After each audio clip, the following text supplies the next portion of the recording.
the heart of our march to war was weapons of mass destruction. And it was this presumption which compelled us to go to war. And it is this presumption which continues to be debated and continues to be clarified. And I think it's fair to say there's really no one who's been closer to this matter than Hans Blix, who was is a Swede, was educated at Uppsala University in Sweden, went to Columbia for graduate school, and then got his law degree in international law at Cambridge University in England. And his whole life has been spent in international organizations, at the UN, working in the Swedish Foreign Ministry, as head of the International Atomic Energy Agency in Vienna. And then he was recalled from retirement just before the war to go back and to lead the second round of inspections in Iraq. UNMAVIC, the United Nations Monitoring, Verification, and Inspection Committee, was the group that he headed until war began, and he was forced to remove his committee from Iraq. He's crucial to this puzzle, and I think this is a very important time for us to go back a little in history and see what the options were. In fact, it's also an important time because, after all, it is the anniversary of the war, to also look at how we in the media did in covering this event. This was a seminal event in American history in the change from the Cold War to whatever will follow. And I think it's fair to say that the media plays a critical link in the food chain of information from war, conflict, to you, the citizens. In his new book, Disarming Iraq, Blix writes about his experience. It's an interesting book. He said something in it which I think describes the climate that he entered when he had to go to Iraq for a few short months to reignite the inspection regimen. He said that he was a situation in which the witches exist. In other words, everyone presumes there are witches. He said, you are appointed to deal with these witches. Testing whether these witches exist is only a dilution of the witch hunt, and therefore very difficult to do. Now, Donald Rumsfeld said something very important. He said, the absence of evidence is not the evidence of absence. You'll have to think about that a while. But when you finally come to understand this little koan, you will understand what Hans Blix was confronting. We are also joined by, I'll repeat that perhaps later on, we're also joined by Christiane Amanpour, the very respected international correspondent who has been at CNN since 1983. Educated and grew up in Iran, and then moved to this country, went to the University of Rhode Island. She's covered just about every conflict in the last several decades. Iraq, Iran, Afghanistan, Somalia, Israel, Rwanda, the Balkans. And in the course of doing that, she's interviewed just about every relevant leader. So it's a great pleasure to have her here. She's a winner of many awards, several Peabodys and Polks.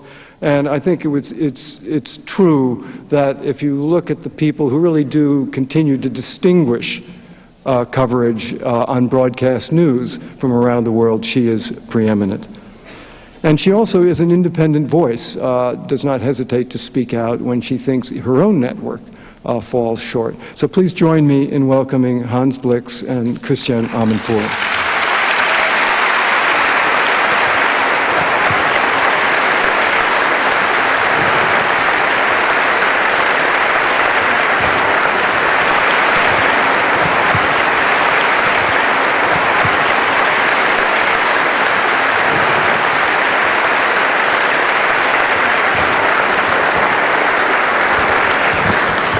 Thank you very much indeed. It's great for me, and I'm sure for Dr. Blix, to be here at Berkeley. Thank you, Orville, for that very nice introduction.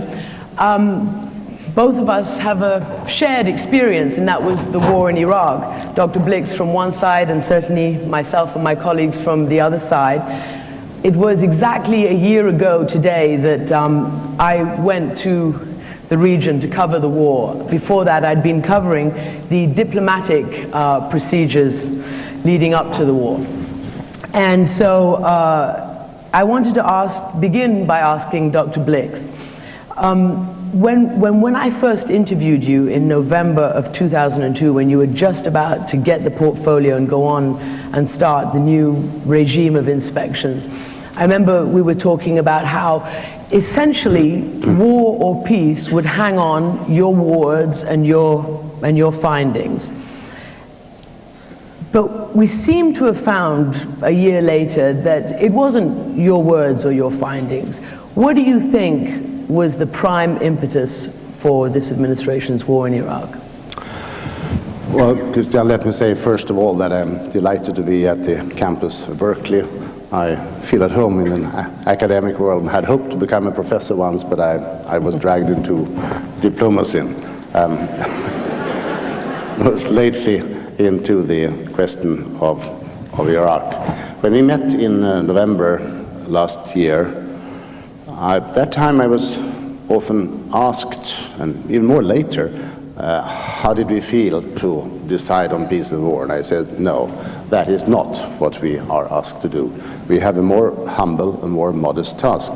We have been given the task by the Security Council to inspect effectively and to report objectively. Now, I'm not denying that what we said would have an impact. It's clear that at the end, they did not listen to us. They ignored what we said. Now, recently we have learned that maybe we were bugged, and my comment to that was that, well, if only they had listened to what we said.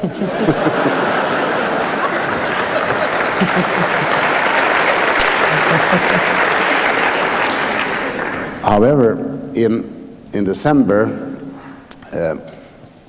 and later on, we realized that the US didn't listen very much, nor did the UK, but the other members of the Security Council did. And I think the fact that we reported that we had not seen any smoking guns and that we were questioning some of the evidence, but at the same time could not deny and rule out the possibility that there were weapons.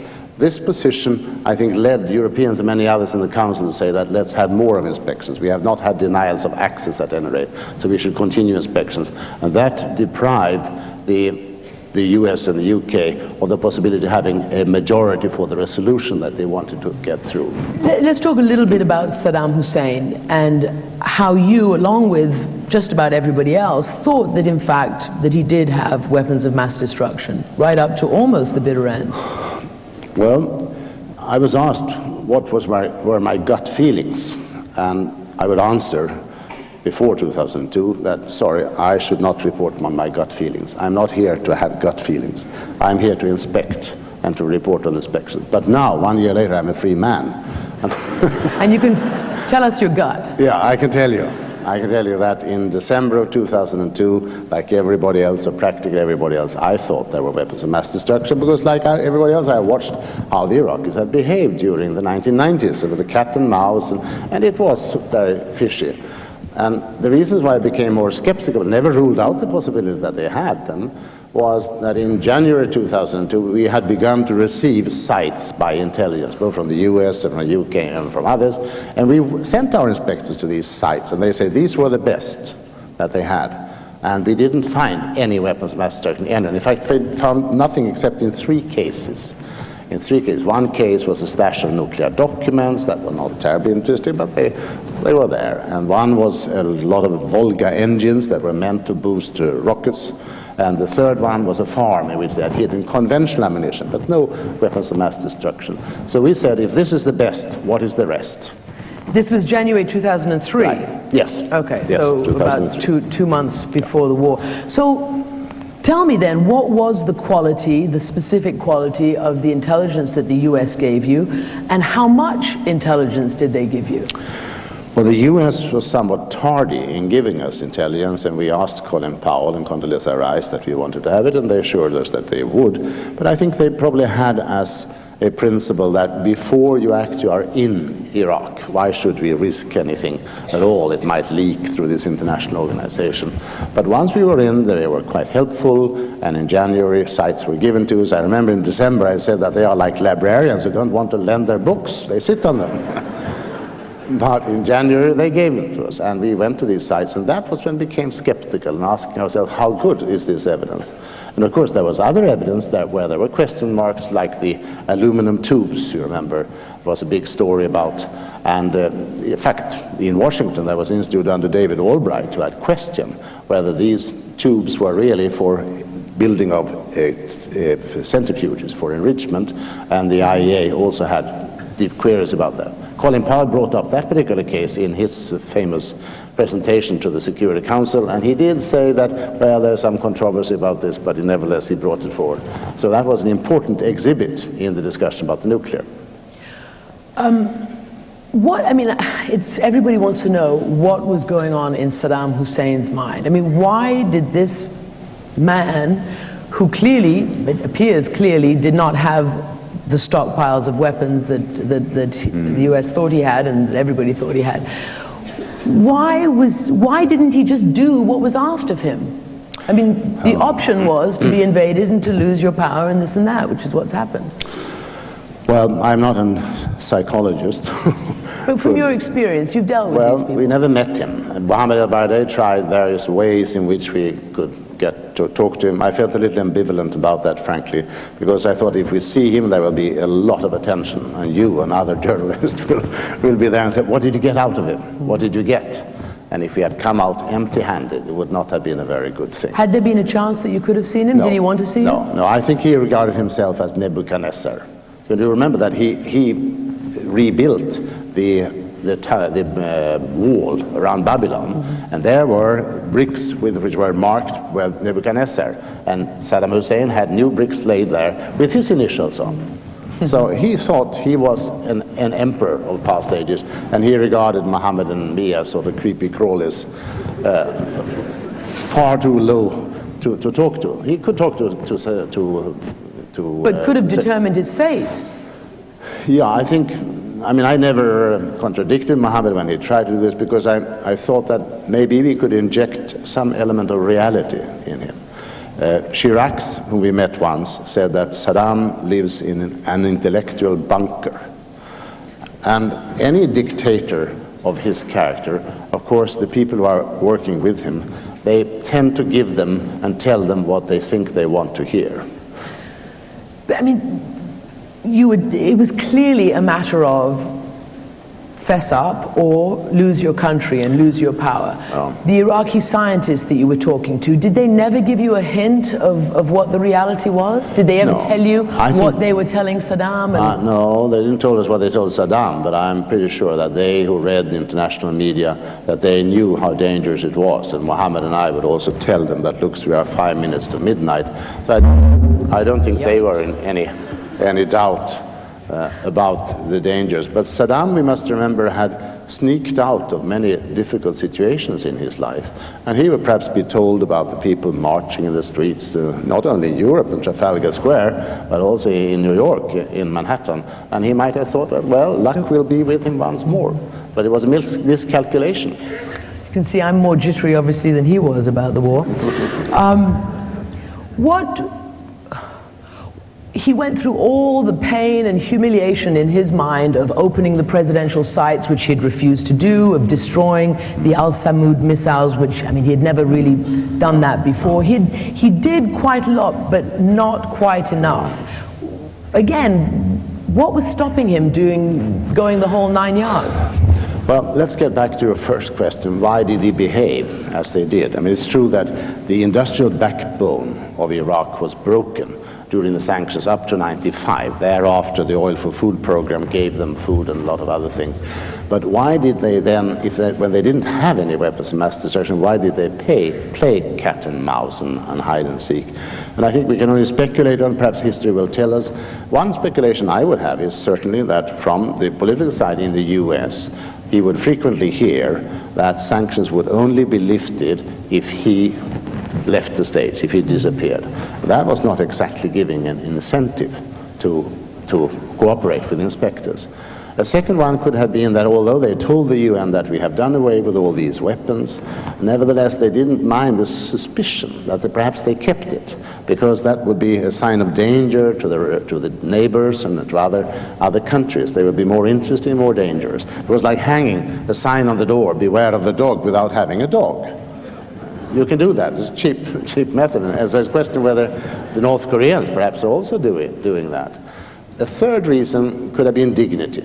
And I think that was an important one, that letting these international inspectors coming into his palaces or into his bedroom, I mean, there was really an indignity for him. And we must remember, and I think this is real, we must remember that people everywhere have a dignity, and thugs have dignity too. And the police in our countries, we want them to be effective and firm, but at the same time we don't want them to humiliate anybody.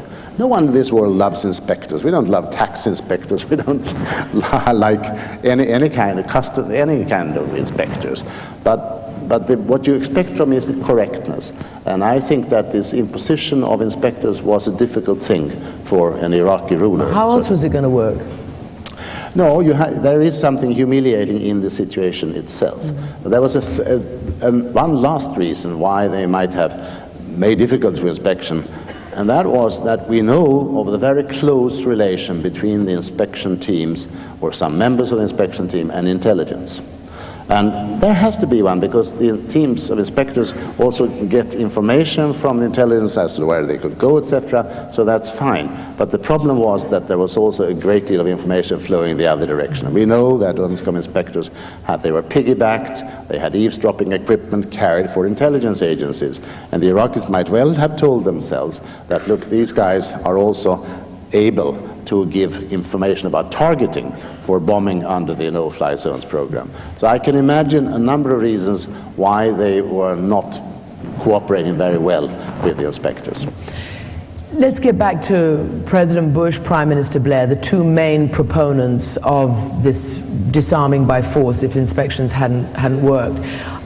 You mentioned in your book, you speculate a little bit about their religious common heritage, their backgrounds. What do you think motivated them? You talk almost as if they were motivated more by, or as much, by combating evil as by combating proliferation. Perhaps you read more of an emphasis in it than I really intended to give. I have no evidence that their religious beliefs, they're both believers, that this influenced them in the affair. It was easy to see Saddam as an incarnation of evil. We can all do that. But I don't think it was a religious fervor that drove them.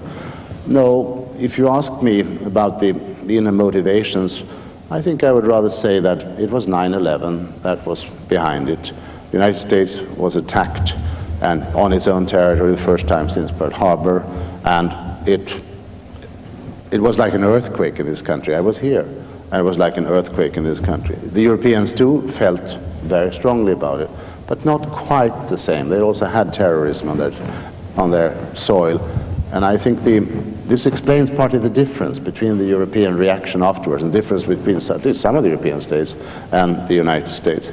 And the US, I think, reacted rightly in saying to the Taliban government that deliver Al-Qaeda to us. They are the guilty ones. If you don't deliver Al-Qaeda, then we'll take you out. And they took out the Taliban, and the world supported that.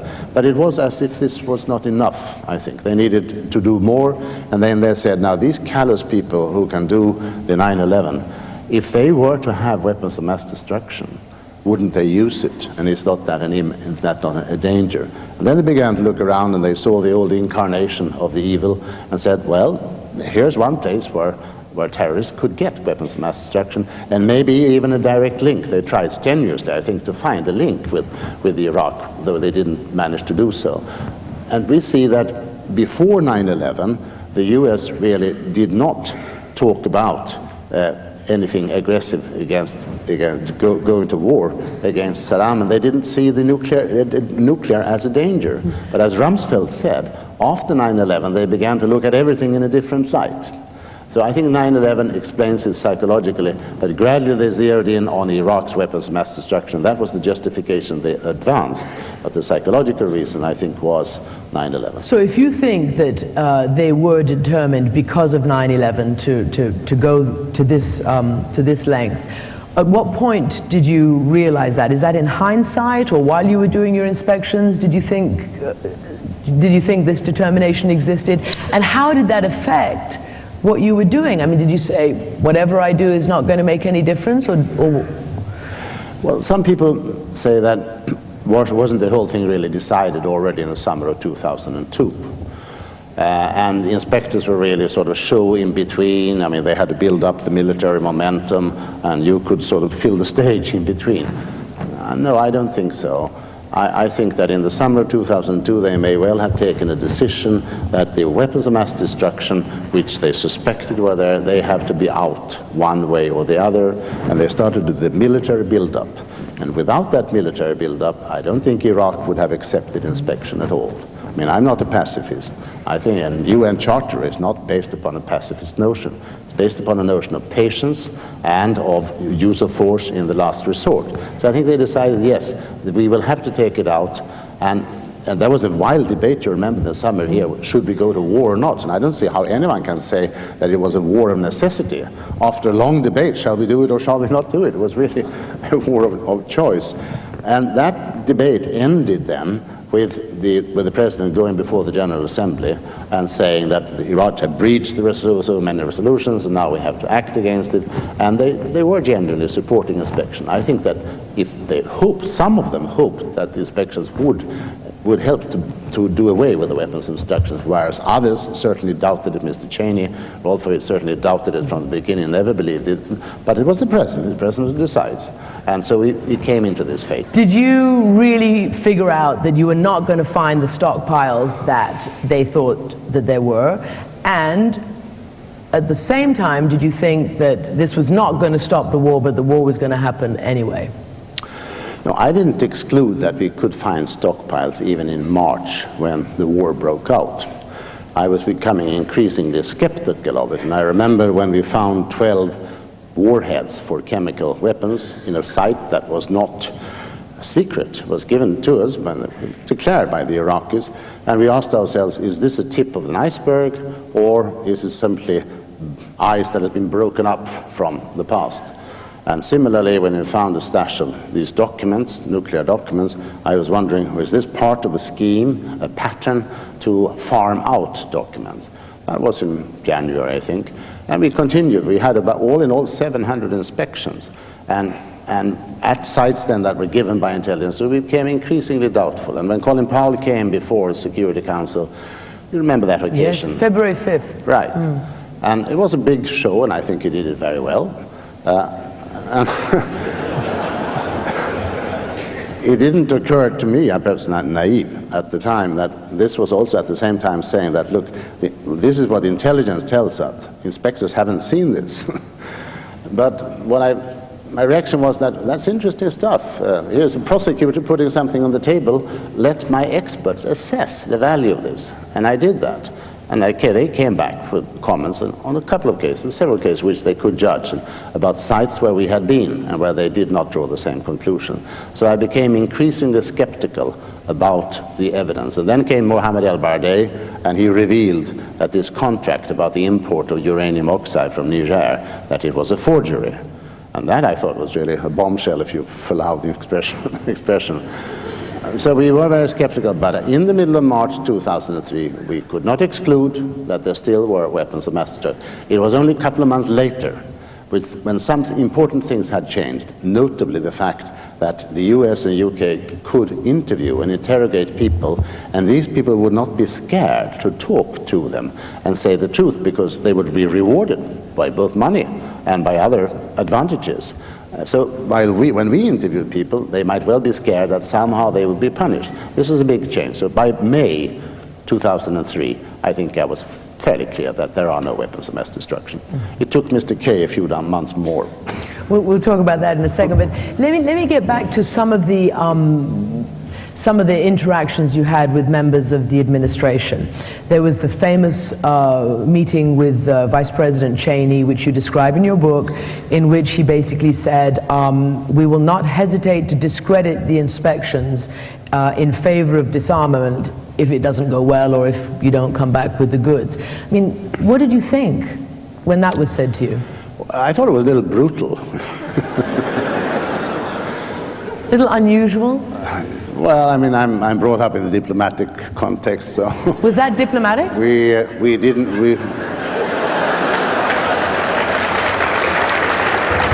It fell a little outside the diplomatic style, yes. But when reflecting on the exact contents of it, it could also be that he wanted to say that for the United States, it's disarmament that matters. And if you inspectors cannot do that, then we will do it some other way. And of course, he himself doubted very much that inspectors could do it, because he had said in August 2002 that inspectors are useless at best. So, but it was a little surprising. But what came after that was, of course, the visit to the president. And Vice President was there, and so was Wolfowitz, and so was Condoleezza Rice, Colin Powell. And the president told us that we had their confidence and that they supported what we did and threw their weight behind us. And I interpret that as meaning that, yes, we mean serious business. We are with you. And especially the fact then that both Cheney and Wolfowitz, who are known to be skeptical about inspection, that they were present, I think added to the value of his declaration that, yes, these guys work for me, and they have been skeptical, but this is the line that is to be followed. So I thought that was valuable. Let's talk a little bit about intelligence and how it was presented by the leadership, both in this country and in Britain. There were all sorts of comments, and just a few to sort of pick out of the stratosphere. Condoleezza Rice once famously said, "We don't want the smoking gun to be a mushroom cloud." Blair and his lot in their dossier said that, you know, within 45 minutes, Iraq could have, he basically implied, weapons of mass destruction that could reach British troops based in the region beyond the battlefield area. What were you thinking? Because you were on the ground, your teams were on the ground, your business is to collect evidence, you've dealt with intelligence. What were you thinking when those sort of categoric statements were put into the public arena? Well, first of all, how a smoking gun can become a mushroom cloud That's what she said. Gives me a bit of a problem. But when you look at it more seriously, I think this had to do with the cleavage between the policy of containment and the policy of counter-proliferation. Policy containment is what you might say exists in the UN Charter. You are allowed to exercise the right of self-defense when an armed attack occurs. Now, policy containment is also what Truman started with when the communist expansion came in Greece long ago and was practiced during the whole Cold War, and eventually the Soviet Empire crumbled. Now, that is a policy of having armed force as a last resort. You are ready to use armed force, but only as a matter of last resort. But what Condoleezza Rice argued, and I understand it very well, is that in an age when you have weapons of mass destruction, you cannot sit and wait. And I think President Bush has rightly said that the terrorists do not send a notice in advance. And they said, if we get wind of another 9/11, we are not going to wait. We are going to answer. We are going to take them out before it happens. This is understandable. The problem is only then that intelligence, as you say, becomes very important. If you don't see the armed attack, how can you be sure? And when Condoleezza says that we are not going to wait for the mushroom cloud, well, whose mushroom cloud? Now, Pakistan was a country, was the latest one that became a nuclear weapon state. And so would the US have felt that they were entitled to take out the capability in Pakistan before that cloud went up? And if they attribute that right to itself, would then they also not say that India could do the same thing? So I have some problems with it. I think that the doctrine would need to be elaborate. And President Bush has said also that one could intervene against a gathering danger. Now, that puts it very far in advance. It doesn't look to me then that it's the arms in the last resort. And I think in the case of Iraq, it was not the use of arms in last resort. They could have waited. So do you believe that they manipulated, or whatever word you want to use, the intelligence? I think they were a little in the same mind frame as the witch hunters of the past. I mean, no other comparison, but they were so convinced of the existence of the weapons that they were ready to interpret things that they earlier had not interpreted as evidence of weapons of mass destruction, that they were interpreted in this way. And I think that's very, very dangerous. If you take a criminal investigation and the police get stuck on one track, well, they are then missing a lot of the other. And what failed here, and what was missing is something in the university should realize, namely critical thinking. If you write a thesis on a subject at university, it's submitted, and you have some opponent from a faculty or other, and they examine what you do. If you go to a court, again, you have a witness, then you have cross-examination. But here in the relation between intelligence and the policy-making levels, you did not have that. The intelligence came with their various things, with question marks, and then the political leaders, they wanted to come to the conclusion, so they took away the question marks and put exclamation marks instead. So it was hyped? Yes.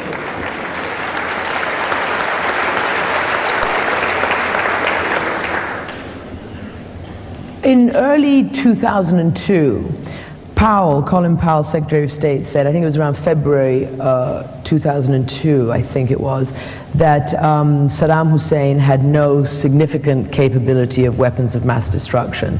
And of course, that changed by the summer. Suddenly, he was sitting on stockpiles and could have even reconstituted nuclear weapons, according to Vice President Cheney, right up until the eve of the war. I mean, did you ever go to them and say, look, first of all, your statements are inconsistent, and by the way, I'm not finding anything, and how about reining in some of those, or putting some of those question marks where you've been putting exclamation marks? Did you ever tell them that or suggest that? We hoped that they would be aware of that themselves. But you're right in pointing especially to the nuclear sector. You see, we talk about weapons of mass destruction, and that is a very poor concept. It sort of lumps together apples and pears and mushrooms. Oh, God. Because what you mean in the case of Iraq is that you have the biological weapons, you have the chemical weapons, you have the nuclear weapons, and then you have the missiles to carry them. All right, you can have even a nuclear weapon, which we usually think of as destroying very much. You could use it in a discriminate manner. If you drop a nuclear bomb on an aircraft carrier, well, that's a military target. Do it on the high sea. It's possible. Now, chemical weapons are generally not weapons of mass destruction. They are much more localized. And some of the biological weapons are also certainly not weapons of mass destruction. Anthrax is not epidemic. Some of them are epidemic. So it lumps together a number of weapons that you really should treat separately. They are different, pose different dangers. Some of them are more like terror weapons. But what you're saying is, and I think rightly, Christiane, is that the nuclear weapons are in a category by themselves. And therefore there is a strong, I think, need, or the strongly felt need, that they would show that Saddam was a nuclear danger. But they were up against the difficulty that in 97 and 98, both Mohammed al-Baradei and I had declared that there was no infrastructure in the nuclear field any longer at all. We understood how the whole program had worked, and what had been there had been destroyed under our supervision. There were some questions left, like who had given them some hints on technology. We suspected, I think it was Pakistan, but they would not come clean on that. So there were some questions left. But the reality was that in the nuclear field was the most explored, and that was recognized by the US. And the US, as I write in my book, was actually ready at one stage, even perhaps to go along to declare that the nuclear dossier was closed. And yet, this was the area in which they really went ahead and talked about that Saddam was meeting his Nuclear Energy Commission, Atomic Energy Commission, and aluminum tubes and yellow tape contract. So I guess they felt the need to demonstrate that there was a danger, but it was the weakest part of it all. You've spoken, and you've said it even tonight, that the big stick of the military presence, the US military buildup, was very useful for you, that at least it opened the door, the Iraqis were serious, they let you in, and you did as much inspections as you could have done. Do you think that the United States could have gone to war with the world's support? In other words, was there a way to do this differently? Instead of insisting on going in March 19th or whenever it was, could they have waited any longer? Could they have waited for more inspections? What would you have told them? How do you think that would have played out in the Security Council had there been more months given to the inspection process? Well, I thought it would be a little presumptuous of us as inspectors to tell the Council what it should do. There was the possibility that there were weapons, but our job was to come with evidence and also to assess some of the evidence that had been placed before the Council. We did that. And I made it clear that I would welcome more time for inspections. I was asked, how long time would you need? And to that I answered, it's not a question of weeks, nor a question of years, it is a question of months. And I also said that we, like the many members of the Council, inspectors, did not want to have inspections going on forever. That was a clear thing. Now, how long, what would have been the dream scenario, as it were? Well, I think, first of all, the resolution that was adopted, the draconian one adopted in the autumn of 2002, did not suggest that the end would come in March of 2003. We were there only for 3.5 months, and although we could not give a clean bill of health, certainly not, nevertheless, there were never any denials of access. So the inspections worked much better. And what the Europeans and others were saying mainly was that we want to see a period more of this. I think that the US could have stopped its military buildup at, say, the level of 50,000 men, a very considerable threat to Iraq, and say that now you cooperate with the inspectors 100%. And we could have gone on in April and May in 2003, and we'd have gone to all the sites that intelligence had given us, and there wouldn't have been found anything. And I'm sure that the intelligence would have been somewhat impressed by that, because they had, very many of their sites came from defectors. And they would then have realized that this was not true. The information they got was not exact. That could have impacted upon the US and the UK government.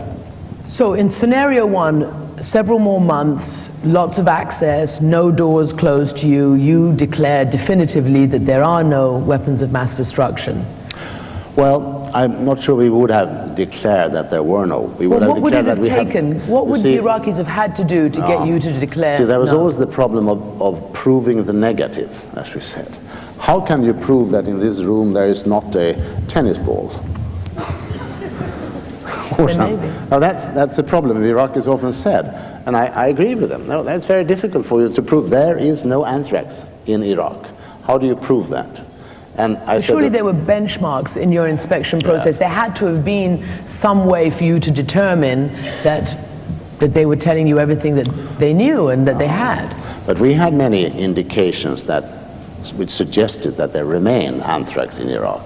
And I had staff on my side say, "We think this is very, very strong." And I went through the evidence. I said, yes, it is strong, but it's not conclusive. And the Iraqis then complained. I said, yes, you have a point. It is very difficult for you to do that. And I don't think you can prove the negative, but you can make it plausible. You can make it probable. And in any case, it is more difficult for us to prove that there is nothing. We do not have the budgets. We don't have the reports. We don't have the bills of lading, etc. So they should have made a greater effort. They said they had no documents. I was always somewhat doubtful about that. But eventually we said, if you don't have any documents, you really have destroyed them, at least you must have had people who were handling this in the past. Let us talk to these people. And by the end they came with a long list of people whom they said, yes, these people took part in the destruction of the chemical and biological weapons in 1991.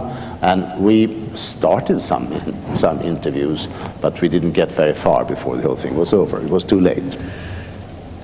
One of the things that the Americans were really keen on was to get Iraqi scientists out of Iraq to be able to talk to you somewhere outside of the Republic of Fear, if you like. No. You were always a little skeptical about getting them out. Why? Well, this provision was inserted in the resolution that we would have the right to take people out of Iraq to avoid the pressure of the totalitarian state. And when they first took it up with me, I thought they meant we should sort of whisk them out and put them in a car from our headquarters and take them to the airport where we had our airplane. And I felt this was like an abduction. And I said we were not an abduction agency, or else it could be to help the US to have someone defect. And we were not a defection agency. And I fear that if the Iraqis discovered that we had someone in our headquarters and we took them to the airport, well, you could have an accident on the way. And I said that, and a comment I had from the US side was rather callous, actually, saying that, well, you know, most of these guys dealt with weapons of mass destruction. And I thought that was...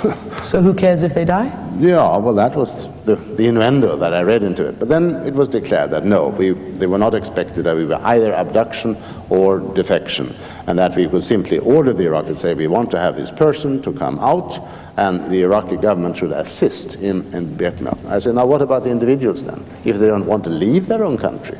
If they said, I have 3 wives and I have 12 children, and I don't want to leave my own country to go to Cyprus.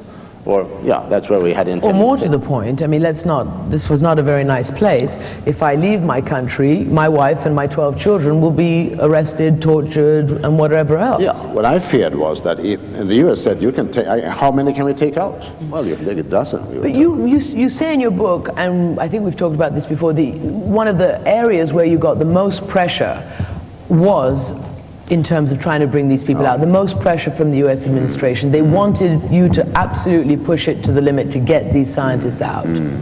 I think some of them were quite, on the US side, was quite convinced that these guys don't dare to talk at home, and if you manage to get them out of the country, maybe they will talk freely. Now, suppose we would have done it. Suppose we would have said to the Iraqis, we want Mr. So-and-so, and he comes along, and then we would interrogate them in Cyprus.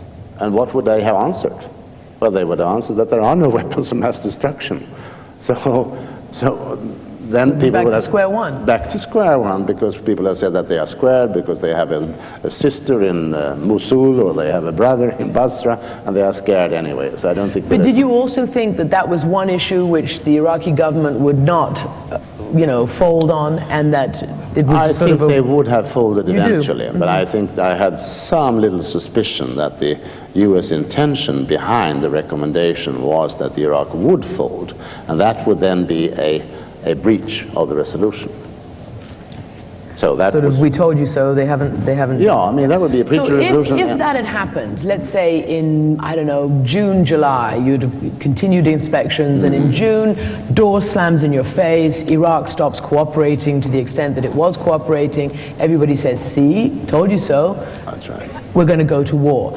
If that had been around the summer of 2002, 2003, how do you think the holdout countries, if you like, on the Security Council would have reacted then? Do you think that there was ever a scenario whereby France, Russia, China, Germany, which wasn't, I don't think, on the Security Council then, would there have been a scenario where they would have agreed that war was the only option, and then the United States would have gone to war with the world's Yes, I think approval? there would have been situations in which these countries would have gone along. What they asked for was some longer period of inspection.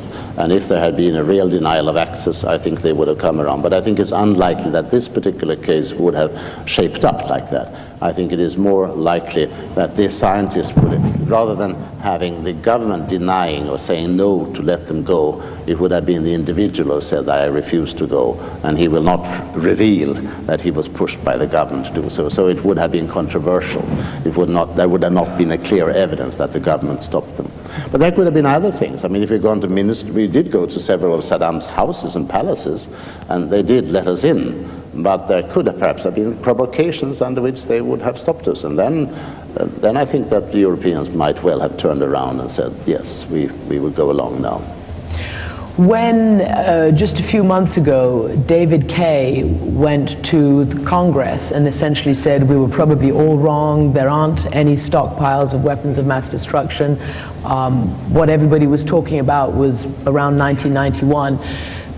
We've done 85% of the search work and we still haven't found anything, and it's unlikely that we're going to find anything else. When he said all that in front of Congress, What did you think? I mean, did you feel vindicated? Did you think what? Well, first of all, I said to myself, what else could he say? Because if he had said, we have found some weapons, we would have asked, where are they?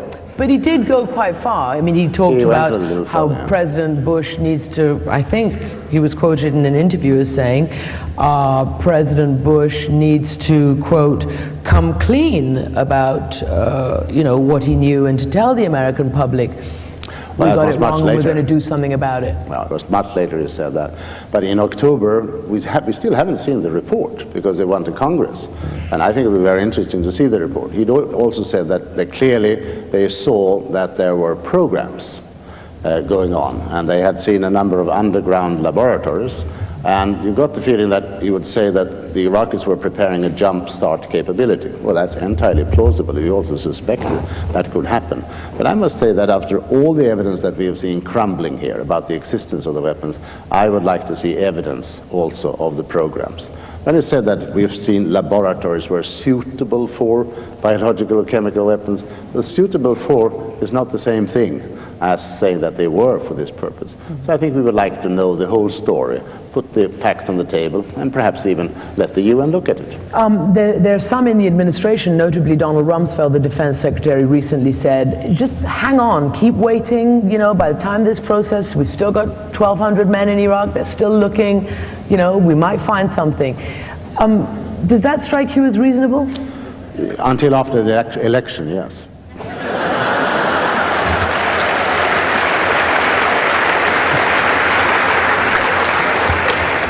You mention in your book the sort of different factions in the administration. Give us a sense of whether you felt the administration was as one eager for this armed conflict, or were there these different factions? You talked about the Hawks' nightmare. Yeah, well, this is a pluralistic country and it's a pluralistic administration. and that's good, I think. And I have had experience of many parts of the administration. When I was with the International Atomic Energy Agency, we had mostly to do with the Department of Energy and the State Department. And they knew the IEA very well. Pentagon much less. And I think that they were very skeptical or even disdainful of inspection. And I think that's a pity. We have seen in defense of the lack of knowledge on the intelligence, we have heard it said that until '98, when the inspectors left, they had a lot of information from UNSCOM, that's to say the preceding organization. After '98, Saddam was alone and they did not have that information. So inspection meant a lot to them, and too much. I mean, they got too much information actually. But against that background, I think it is a little bizarre that they did not pay more attention to what we did.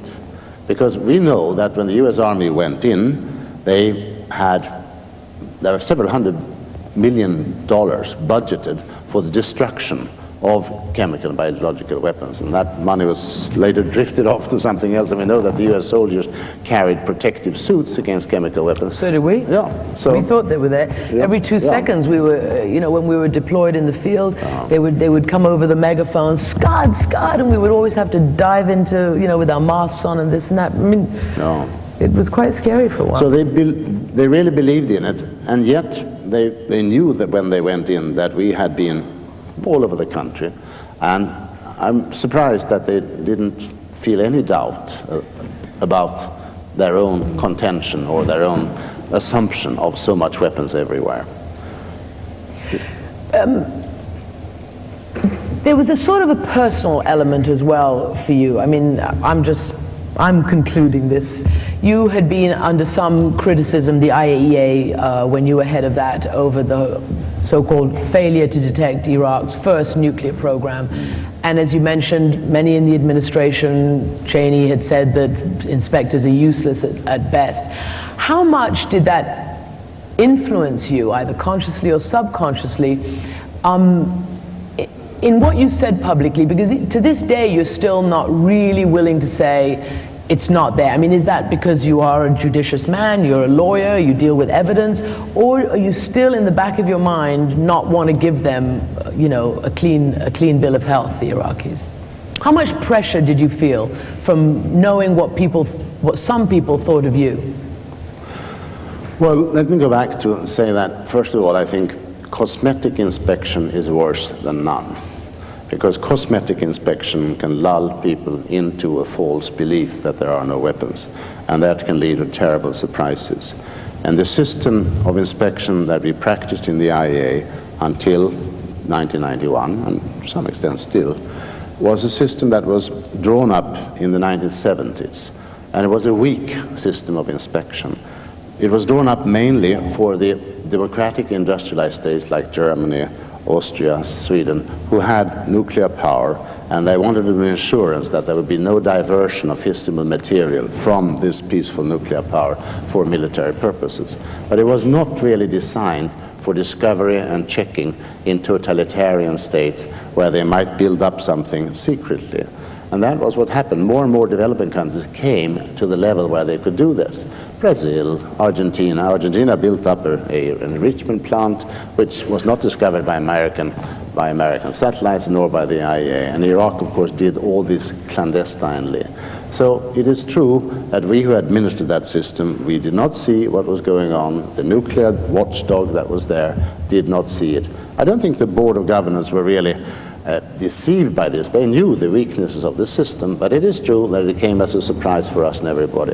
And when it was discovered then in June 1991, and David Kay was one of our inspectors at the time, and has played an important role in it, then we said all to ourselves that we have to have access to more sites, we have to access to intelligence, and we have to access to the Security Council if need be. And that started a change of the system of inspection for the IAEA, which was ready in additional protocols in 1997. And that's the protocol that the Libyans now are offering to accept, and the Iranians also may accept. So there has been an evolution of acceptance of inspection in the world. Governments are generally reluctant to have outsiders milling around in their own country, but there has been increasing acceptance. If you want to have confidence of a country that they're doing nothing, then you need fairly intrusive inspection, but you need it also to be respectful. But you personally, what kind of pressure did you feel? In your book, you write that, for instance, Paul Wolfowitz, the Deputy Secretary of Defense, had initiated a defense, isn't it? No, you are right. Yeah. Yes. Yes. I thought you were doing a Wolf, John Wolf. No? Okay. But he had initiated an investigation or look into your tenure as IAEA chief. Did you feel pressure on you? No, I thought it was a bit... Did you read the bad press? Because there was a lot. No, I read the good press. Los Angeles Times. San Francisco Chronicle. Well, let me say a word about the media. I mean, you, Christiane, you belong to the media. And say in the autumn of 2002, when you saw the tendency of the US and the UK to say that substances and quantities which unaccounted for, they were taken for existing, whereas in reality they could exist or they might not exist. And I said in the Security Council that, look, don't equate that. But I didn't see anyone in the media who took that up. Media were, as you say, they were nasty in some cases. But I didn't read the New York Post, except one day my doorman came to me and said, have you seen this headline? And it said, Blix tricks Irq US. And I thought it was superb. Which trick was that? Superb headline.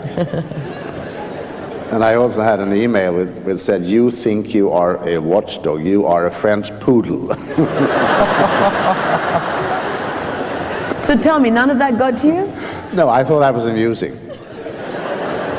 There was another one who asked me, said, if you can't see the smoking gun, we would advise you to go to your optician. And I didn't usually answer them, but this one I did. I said, thank you very much for your advice. I'd like to have a pair of lenses without color. And then he shot back and said, that's right, get rid of your rosy-colored ones. All right, so okay, rosy-colored, I'll pick you up on that one. All right. You know Iraq's top nuclear scientist, Jafar Diha Jafar. Yeah. a couple of months ago, he gave an interview in which he basically said, look, it's all the inspectors' fault. They should have told the US after 1991, when we destroyed everything and this and that we were clean, and they should have presented those findings forcefully to the world. Does he have a point or not? I understand him, but he doesn't have a point. But he speaks for the nuclear sector. He was and he is a highly qualified nuclear scientist, and he was behind the program. He was thrown in jail by Saddam, terribly mistreated, let out, and then worked for Saddam again. And he's right in saying that the nuclear sector was the one that was the best explored. And what he felt that Mohammed and I should have done by 97, 98, said there is nothing left. We said that we understood the program, that there was no infrastructure, they could not do anything.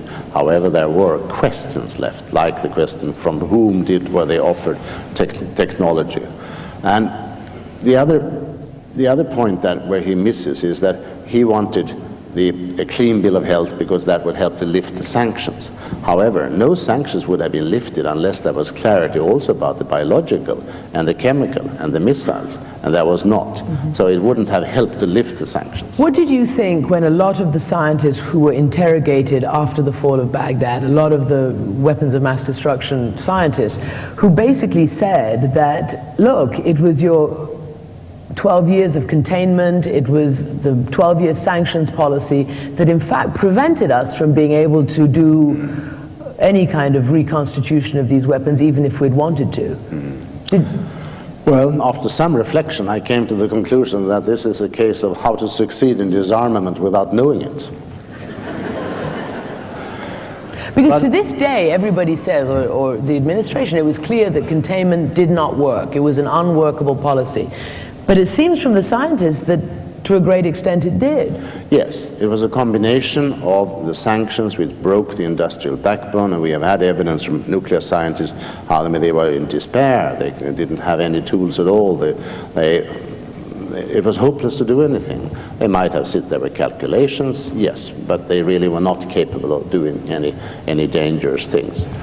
So the combination of the sanctions, which were, of course, much criticized, and they were awful because for the population, it was not awful for the regime, because the elite had money and they had sold a lot of oil on the black market, and so they got their whiskey and they got whatever they needed. And whiskey was cheaper in Baghdad than actually it was in Western Europe.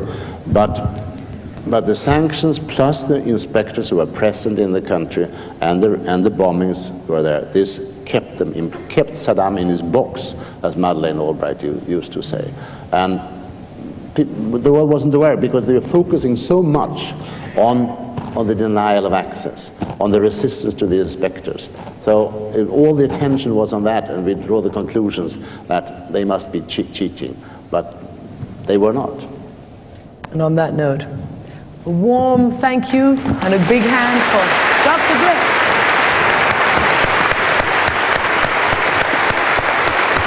Thank you. Okay. I'm Yeah. You are too wired. Thank you.